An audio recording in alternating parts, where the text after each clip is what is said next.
Very down to earth, pero pag nakita nyo na siyang umarte at nakita nyo na yung performance. Nako, ito namang si David, alam naman natin na very humble and very down to earth, pero pag nakita nyo na siyang umarte at nakita nyo na yung performance, lagi naman niya binibigay yung best niya. So I'm just very excited to watch him, and sinabi nga niya sa akin na na-challenge nga siya dito sa character niya sa project na ito. Pero overall, he was just so excited to work with everyone, especially Mr. Joel Torre, na idol naming dalawa. Sabi ko, nainggit naman ako sa'yo, nakatrabaho mo na si Sir Joel Torre.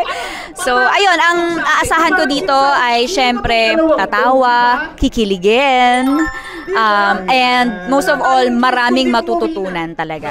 Hi everyone! I'm inviting all of you to please watch Samahan ng Mga Maksalanan starring David Licauco this April 19 in cinemas nationwide.